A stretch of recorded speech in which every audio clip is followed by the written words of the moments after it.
I now give the floor to His Excellency Subrahmanyam Jaishankar, Minister for External Affairs of India.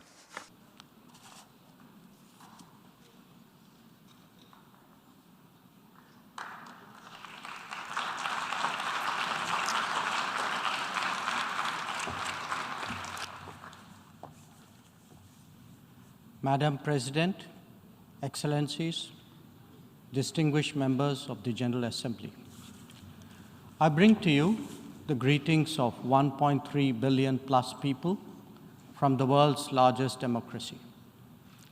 They join me in congratulating the President of the General Assembly, Ambassador Csaba Kőrösi, on his election to chair the 77th session of the UN General Assembly.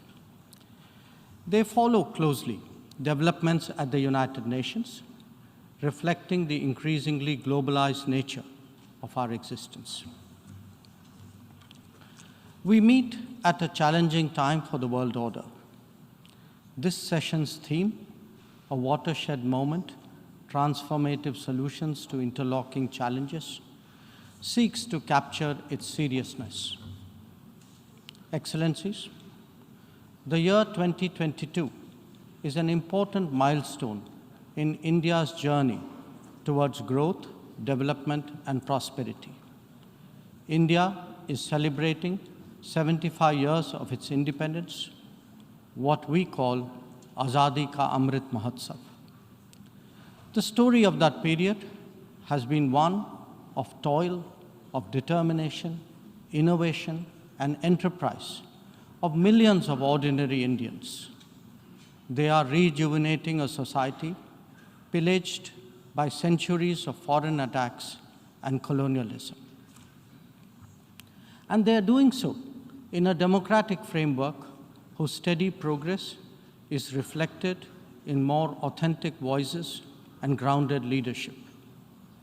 This new India, under the visionary and dynamic leadership of Prime Minister Narendra Modi, is a confident and resurgent society. Its agenda for our centenary will be achieved through the 5 pledges that we committed to on our Independence Day.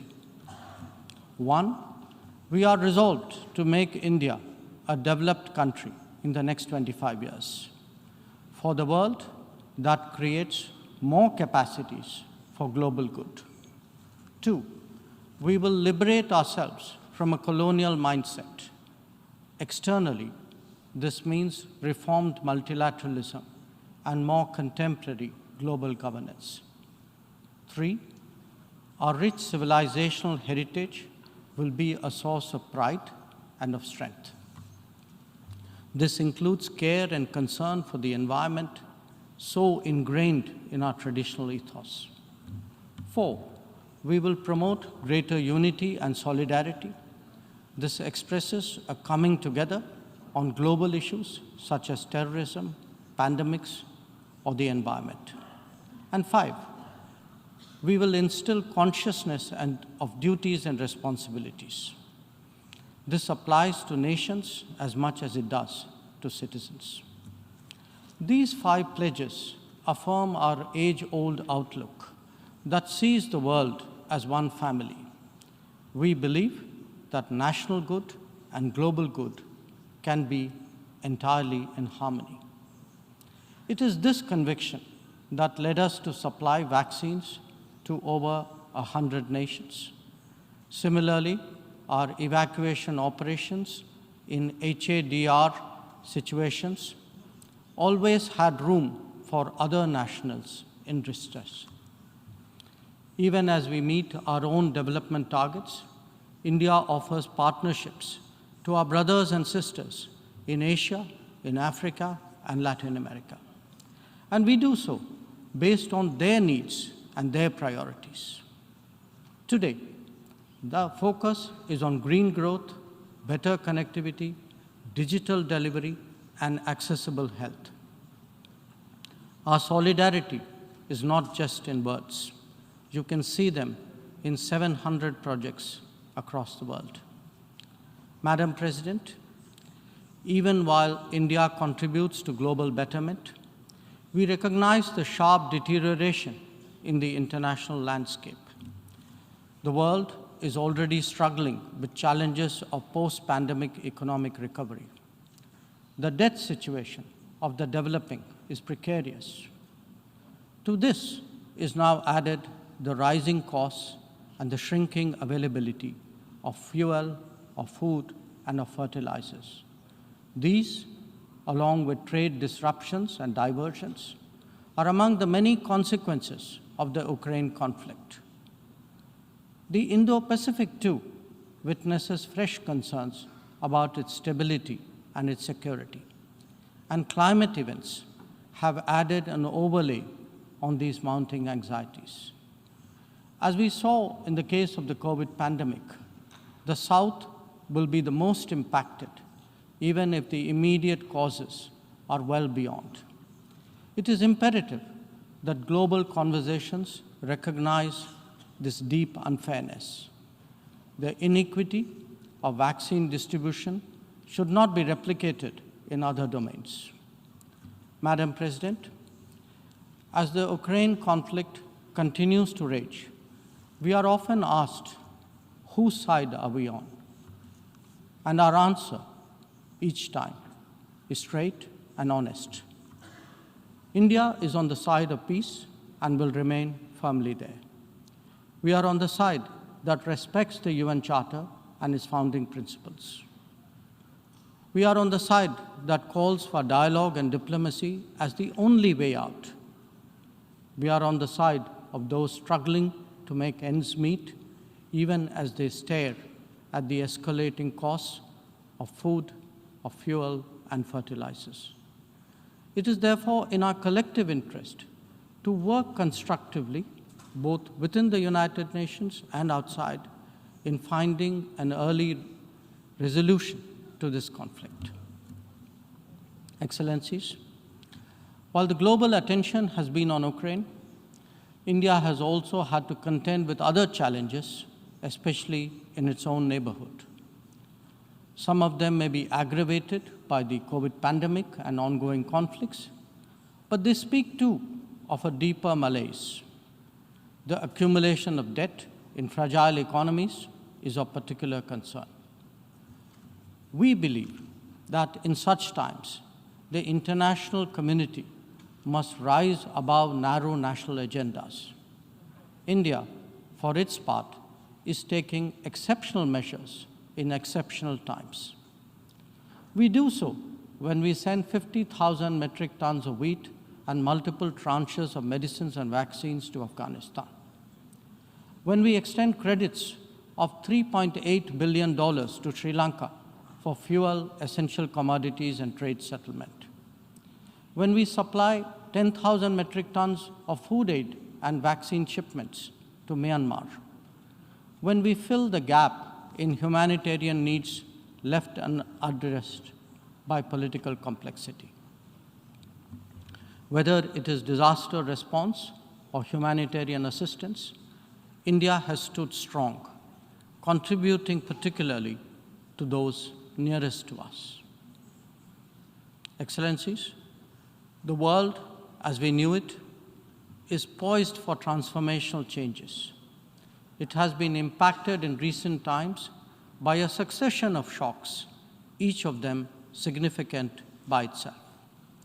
The COVID pandemic called into question the over-centralized nature of globalization and has led all of us to seek greater resilience and reliability of supply chains. The repercussions of the ongoing Ukraine conflict have further heightened economic stresses, especially on food and energy. Climate events have added to disruption that the world is already facing.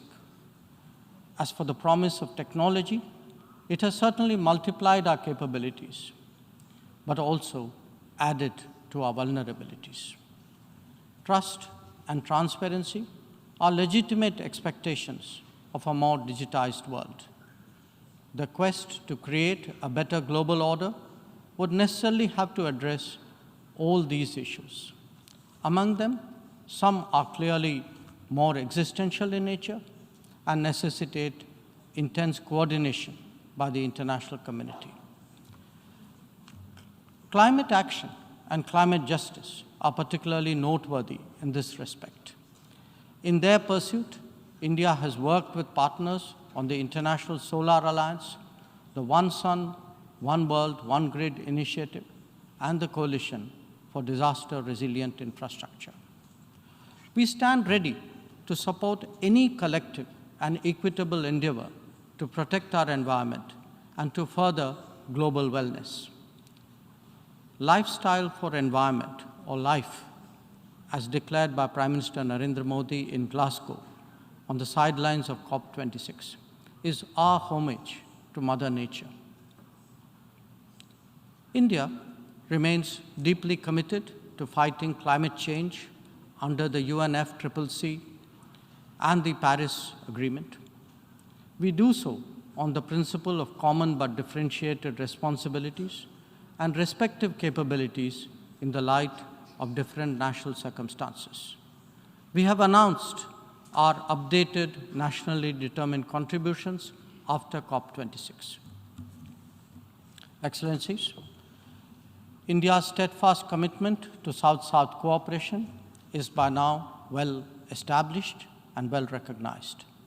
Our approach is based on principles of mutual respect and national ownership, with a commitment to sustainable development for all.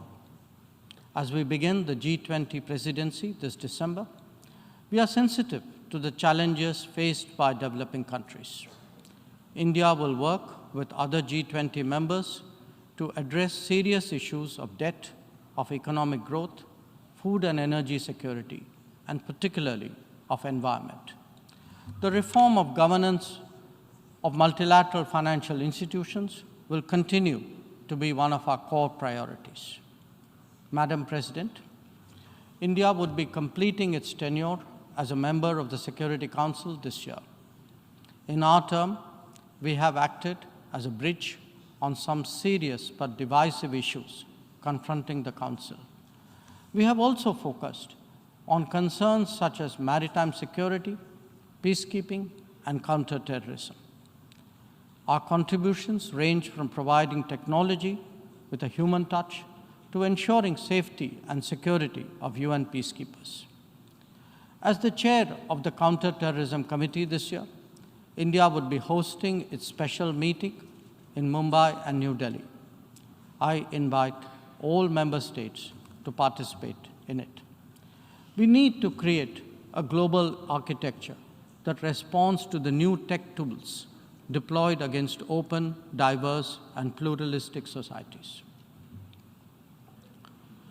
Having borne the brunt of cross-border terrorism for decades, India firmly advocates a zero-tolerance approach. In our view, there is no justification for any act of terrorism regardless of motivation, and no rhetoric, however sanctimonious, can ever cover up bloodstains. The United Nations responds to terrorism by sanctioning its perpetrators. Those who politicize the UNSC 1267 sanctions regime, sometimes even to the extent of defending proclaimed terrorists, they do so at their own peril. Believe me, they advance neither their own interests nor indeed their reputation. India has always espoused a cooperative, inclusive, and consultative approach to international relations. We believe that multipolarity, rebalancing, fair globalization, and reformed multilateralism cannot be kept in abeyance. The call for reformed multilateralism, with reforms of the Security Council at its core, enjoys considerable support among UN members. It does so because of the widespread recognition that the current architecture is anachronistic and ineffective.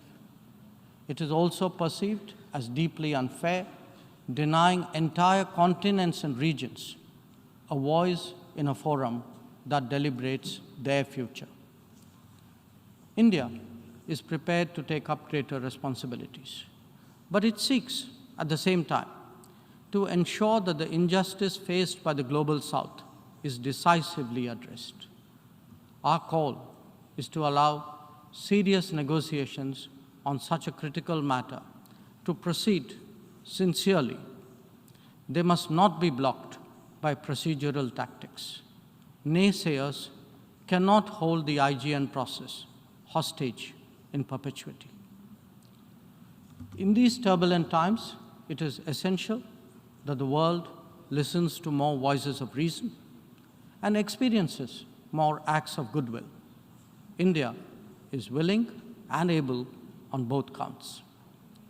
We believe and advocate that this is not an era of war or of conflict. On the contrary, it is a time for development and for cooperation. Madam President, in the past, this august assembly has served as a meeting point of views and as a catalyst for action.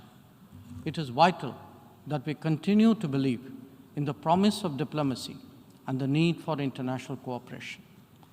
Therefore, Madam President, let us strive to return to the course of seeking peace, progress, and prosperity.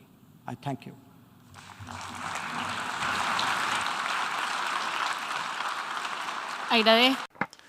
I thank the Minister for External Affairs of India. I now give the floor to